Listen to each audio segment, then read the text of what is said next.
Hi everyone, my name is Greta Thunberg.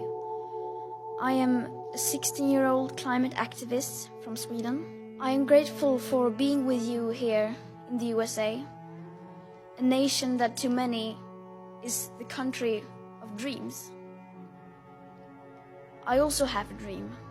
I have a dream that people in power, as well as the media, start treating this crisis like the existential emergency it is. So then I could go home to my sister Beata and my dogs, because I miss them. In fact, I have many dreams. But this is the year 2019.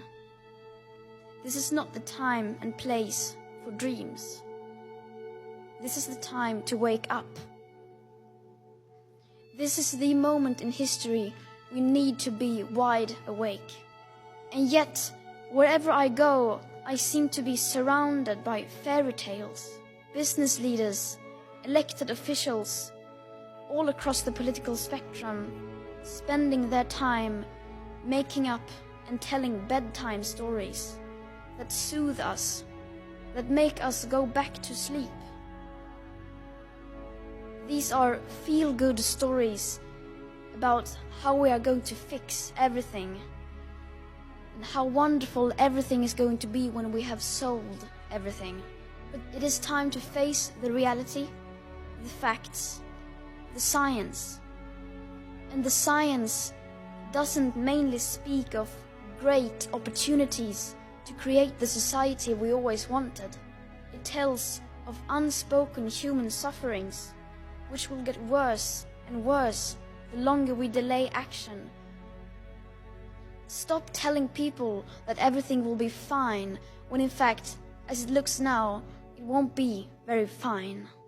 Some of you may have heard that we have 12 years as from January 1st, 2018, to cut our emissions of carbon dioxide in half. But I guess that hardly any of you have heard that is for a 50% chance of staying below a 1.5 degrees Celsius of global temperature rise above pre-industrial levels. 50% chance. So a 50% chance, a statistical flip of a coin. Would any one of you step onto a plane if you knew it had a 50% chance of crashing? Or more to the point, would you put your children on that flight? We had, on January 1st, 2018, about 420 gigatons of CO2 left to emit in that carbon dioxide budget. And of course, that number is much lower today, as we emit about 42 gigatons of CO2 every year if you include land use. With today's emissions levels, that remaining budget is gone within less than 8.5 years. These numbers are not my opinions.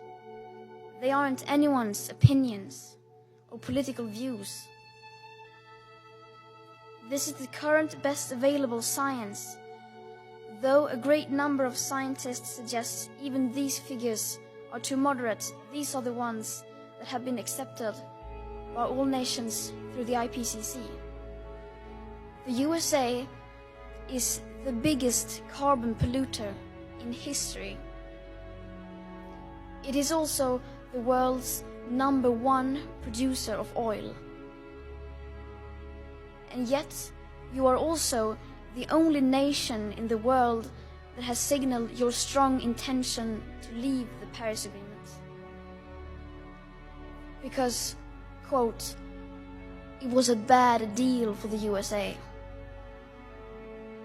420 gigatons of carbon dioxide left to emit on January 1st, 2018. Now that figure is already down to less than 360 gigatons. These numbers are very uncomfortable. But people have the right to know. And the vast majority of us have no idea these numbers even exist. In fact, not even the journalists that I meet seem to know they exist. Not to mention the politicians. And yet, they all seem so certain that their political plan will solve the entire crisis. But how can we solve a problem that we don't even fully understand?